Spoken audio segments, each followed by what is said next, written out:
WHO website, Nigeria Center for Disease Control NCDC website, or stick with the advisories from the Presidential Task Force on COVID-19 or other authentic official sources. NTA is one of them.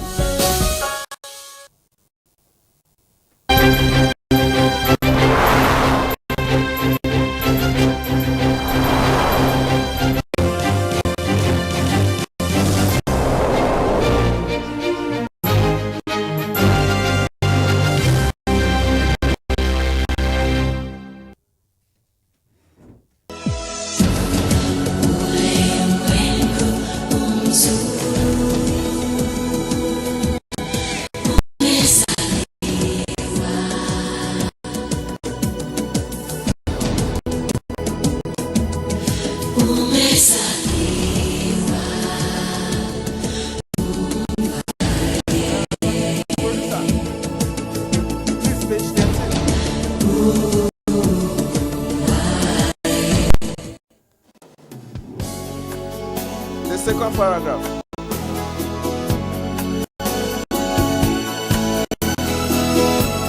Yeah, it's something is hanging. You just tell the police.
Hello and a very warm welcome. This is the news on NTA International. My name is Justin Bemu, and here are the top stories.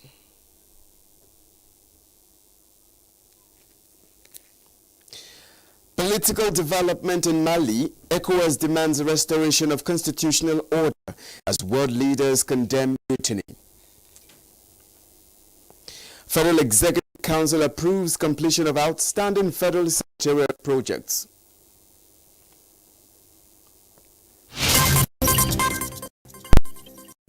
Plus, National Assembly takes a step to upskill performance insurance industry.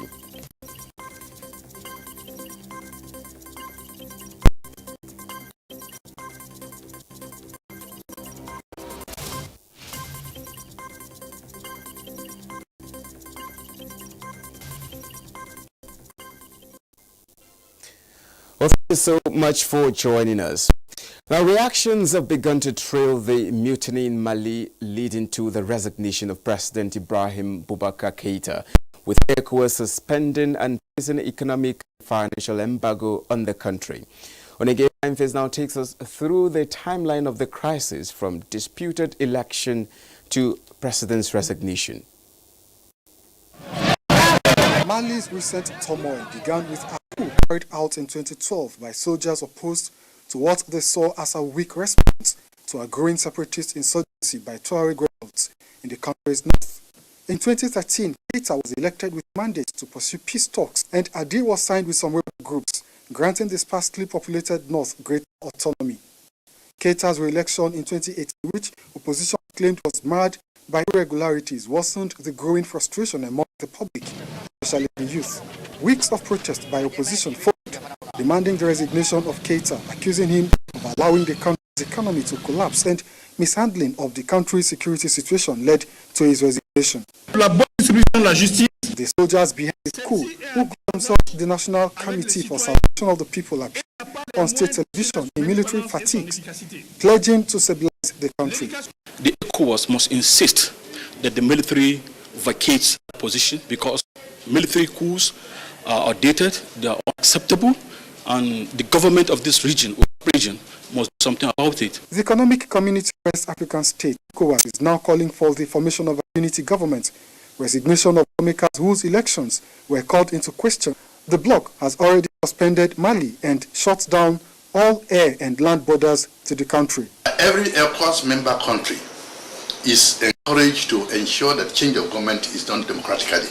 And what has happened is military insurgency, or insurgency against a constituted government. I mean, just about 3 or so weeks ago, ECOWAS met on the issue and advised that the Ibrahim Keita should try and accommodate the other opposition groups from the other parties. A proactive measure by the ECOWAS, which is saying no ECOWAS country will engage in any trade relations with Mali anymore. That is very commendable. That is very important. I believe this will force the military to vacate the position. In a tweet, Nigeria's Minister of Foreign Affairs, Jeffrey Onyema, said Nigerian government unequivocally condemned the coup d'etat and demanded the immediate and unconditional restoration of constitutional order.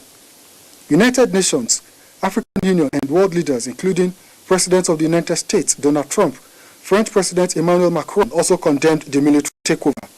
In Abuja, Onengiye Fineface, NTA News. Now joining us to shed a light on the political development in Mali is a public affairs analyst, Chide Ojo. Well, thank you so much for joining, Ojo. All right. Now, what is your assessment of the political development in Mali, taking cognizance of the outright condemnation by world leaders? It's very unsettling, the situation in Mali. This is an instance of the 2012 coup, which eventually led to the coming to power of Ibrahim Boubacar Keita in 2013. Now, he was just in the second year of his second term, having won a disputed re-election in 2018. And from that time coming forward, there have been a lot of tension in Mali, arising from a very poor economy. The economy of Mali is in doldrums. Insecurity is very pervasive, particularly in northern Mali and central Mali. Likewise, issues around corruption. But the immediate issues that stampeded the military to take over yesterday was the disputed election of March 2020, where the Constitutional Court actually nullified 31 elections. And that gave the party of Boubacar Keita a 10-seat majority. And on that march, we have the June 5 movement that have been engaging in street protest, demanding for the resignation of Mali. Having said all of that, I must commend the ECOWAS leaders for their mediation role. Recall that former President Goodluck Jonathan was an envoy that was asked to go and mediate. After the mediation failed, President alongside 3 other presidents went on a physical visit to Mali, and later on, ECOWAS had a emergency meeting where they called for a government of national unity. Unfortunately, the opposition did not welcome this development. Rather, they want the resignation of Ibrahim Boubacar Keita. All right, we see that the embattled president has resigned his position and dissolved his cabinet. Now, what does this portend for the country and the continent at large? Well, this has brought the Mali back to square one, because if the crisis had been better managed, I think by later, the parliament could have been saved. Now it's ground zero that Mali is now. And care must be taken because of the insurgency that the country is witnessing, particularly in North and Central, from Al-Qaeda and the Islamic movement. So the bottom line is that he's been forced to resign. The president has been forced to resign. This has implications for the economy, for the security, economy and security of Mali. But like I said, the ECOWAS leaders must be commended for their statesmanship and the fact that they have imposed sanctions on the military in Mali for them to immediately return constitutional democracy order. Okay. Because right now, as earlier today, the military was saying that they are ready to, they are not interested in power, but they want to stabilize the country and then hold the election as soon as it's possible. Now, this is very vague. Now, taking a closer look at the resignation of President Ibrahim Keita after his arrest in what has been described as mutiny, could the development be viewed as resignation under duress? No, it was a forced resignation.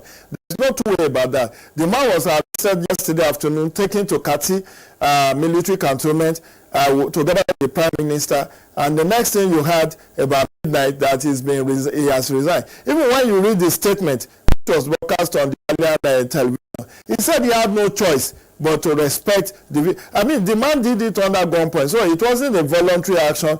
If he had wanted to do it voluntarily, he would have done it long before, since there have been protests. And what happened is reminiscent of what happened in Zimbabwe as well as in Sudan, which saw to the ouster of Omar al-Bashir, as well as Robert Mugabe, which has led to the replacement by Nagwagwa in Zimbabwe. But what this portends is that, well, we need to have a better election in Africa. This whole issue could have been better managed if the election had been credible, if it had been free and fair, if the Constitutional Court has not nullified the result of 31 MPs, which eventually gave opportunity to Boubacar Keita's party to have majority seats in the parliament. Perhaps maybe the situation will not have degenerated. Be that as it may, I think all efforts should be made to ensure that the situation, particularly the security situation in Mali, does not generate, because it will affect the entire Sahel region. Okay, Mr. Jideojo, thank you so much for joining us on the news on NTA International. Thank you so much for coming. It's a pleasure. Thanks for having me, and do have a great day. All right, that was Jideojo, a political analyst, talking about the political instability in Mali. Moving on, the Federal Executive Council has approved 3.975 billion naira for the completion of outstanding federal secretariat projects in parts of the country. The Minister of Works and Housing, Babatunde Fashola, announced these while briefing journalists after the council's meeting presided over by President Muhammadu Buhari. Now, how would you feel when you get a pat on the back from your boss in recognition of your contribution towards achieving a corporate goal? Correspondent J. Onifade reports us how 3 members of staff of the State House were honored by the management for their selfless service, especially in response to the coronavirus pandemic. In the views of many, a pat on the back for a committed employee will go a long way as encouragement for the worker to do more. Take the case of these 2 health workers at the State House Clinic, for example, who, in the face of the coronavirus pandemic, put in more efforts to protect members of the State House community from the pandemic. Dr. Ibrahim Bashir and Dr. Eze Chukwu have been watched by all, and their efforts are recognized by the management. But I will personally. This brief ceremony is put up to appreciate the duo, and it comes as a surprise. It feels really nice to be called out, singled out of a multitude of other doctors who are also doing excellently well. And up to the very minute when this award is coming, I didn't know about it, but I'm very excited. I want to appreciate all the teams that I've been working together with. Maurice Agueri is a Deputy Director of Planning and the State House Telecom Nodal Officer who is retiring after years of meritorious service. He's here being honored for his selfless service. That time, and State House has benefited tremendously because of their own sacrifice, because of their own light heart. You will see the service standards worked with the team, and they have proper service standards and a framework to monitor those standards, and they can report to performance. Because we are the ones that will help the administration deliver to the people. So a lot more is expected from us. The ceremony may be brief, but the impact is huge, something that can serve as a propelling force for other staff members. Jide Onifade, NTA News. Vice President of Nigeria, Professor Yemi Osinbajo, has underscored the commitment of the First Lady Aisha Muhammadu Buhari towards addressing the scourge of malnutrition and many more challenges women, children and other vulnerable Nigerians. This came to light at the one-day virtual National Nutrition Summit in Abuja, put together by the Aisha Buhari Foundation in collaboration with relevant stakeholders. State correspondent Aliu Kabir reports. The online one-day National Nutrition Summit brought together key stakeholders in nutrition and other relevant organizations with key objective of putting all hands on deck towards complementing the effort of government at all levels to collectively address the scourge of malnutrition in Nigeria, taking into cognizance the country's ranking in the global chart. While applauding the First Lady of Nigeria for her resilience and commitment in this regard, the Vice President, Professor Yemi Osinbajo, who is also the Chairman, National Council for Food and Nutrition, dwelled extensively on the effort of government towards addressing malnutrition in the country, adding that the implementation of new national multi-sectoral plan on food and nutrition, as well as all effort towards sustaining funding and the proper education and public enlightenment are key. The First Lady, who was represented by the wife of the Vice President, Dolapo Osinbajo, applauded the effort of the government at all levels and all the relevant stakeholders towards fighting malnutrition, putting emphasis on the need to continue focusing attention at improving the condition of malnourished children despite the current global pandemic of COVID-19. While acknowledging the effort of all stakeholders, the First Lady also reaffirmed her determination to remain firm in this cause, and she urged all the key players to continue playing their roles in this direction in order to secure the future of Nigerian children.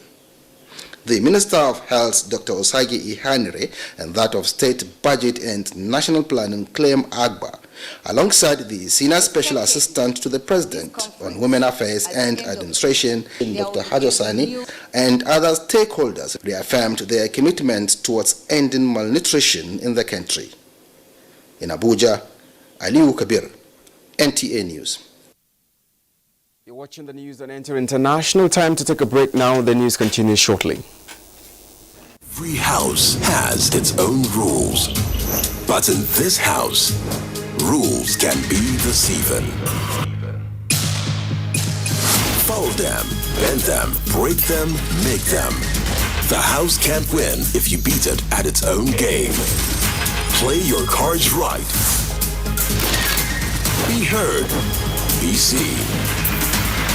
Change perception. Expose the players.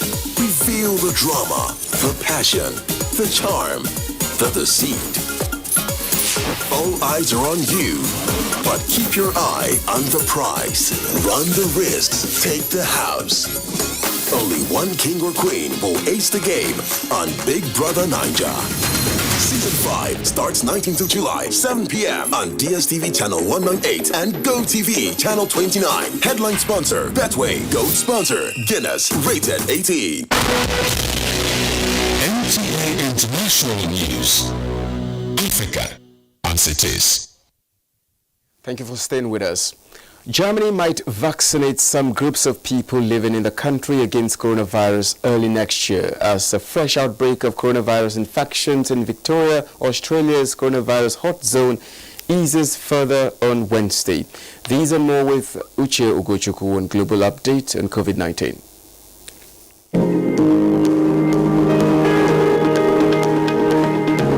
fresh outbreak of infections in Victoria, Australia's coronavirus hotspot, eased further on Wednesday while the country signed a deal to secure a potential COVID-19 vaccine that it plans to distribute cost-free to citizens. Similarly, the head of Germany's vaccine regulator said some groups of people living in Germany could be vaccinated early next year against coronavirus. Infections in Germany have risen in recent weeks. On the African continent, the WHO COVID-19 dashboard indicates 1,141,062 cases have been recorded, out of which 26,365 patients died. In Nigeria, the Center for Disease Control puts the total confirmed cases at 49,895, 37,051 discharged, and 981 deaths, with 410 new cases reported in 15 states and the Federal Capital Territory in the last 24 hours. Zimbabwe government, after a weekly cabinet meeting, decided to shorten an overnight curfew imposed to combat the coronavirus pandemic and extended business hours despite rising cases. The country has recorded 5,308 cases and 135 deaths. And the tally from Johns Hopkins University Coronavirus Resource Center at 6 p.m. local time shows the world has recorded 22,392,238 positive cases and 15,121,999 recoveries. That's it on COVID-19 update. I am Uche Ugochukwu.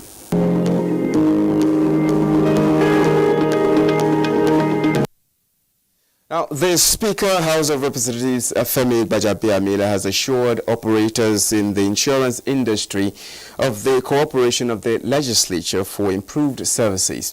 This was in Abuja at an interactive session with a delegation from the Nigerian Insurance Association. And Vivian Idikbefo reports. Nigeria's insurance industry suffers from low subscription, which experts say is responsible for its marginal contribution to GDP. To revamp the sector, NICOM issued new guidelines for recapitalization with 30th September 2021 as final deadline for compliance. To strengthen its operations, the House of Representatives on its part has commenced the process to amend the Insurance Act. Speaker Gbajabiamila describes the sector as key to the nation's economic development.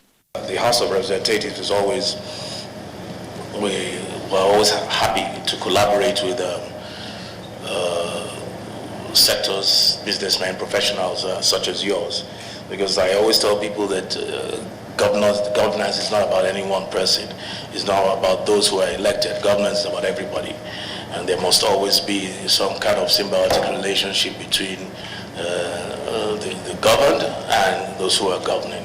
And we assure you that we would very much like to, collaborate with you and collaborate with the House to, seek to improve the contribution of insurance to the GDP and the overall welfare of the overwhelming majority of the citizens. Analysts believe that with the right legislation, Nigeria's insurance industry has potential to support the economy post-COVID-19. Vivian Idekbefo, NTA News. Sad note, the national leader of All Progressives Congress, Bola Tinubu, has commiserated with President Muhammadu Buhari and Katsina State Governor Aminu Bello Masari over the passing of veteran journalist and chairman of People's Daily newspaper, Wada Maida. Tinubu described Maida, 70, as a statesman, patriot, journalism icon, and accomplished media manager.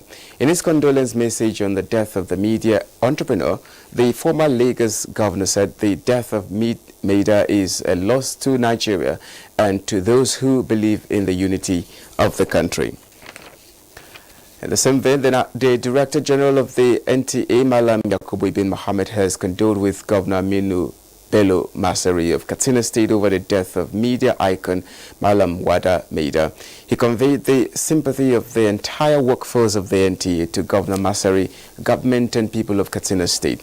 The Director General described Malam Wada as a man who epitomized integrity, professionalism and incomparable humility. His transition, he said, is a personal loss on account of long and beneficial acquaintance with a man of undeniable decency. Malam Yakubu ibn Muhammad prayed Almighty Allah to grant the departed a blissful admission into the highest grade of paradise. Now talking sports, transfer of players to rival clubs is an old trend in football.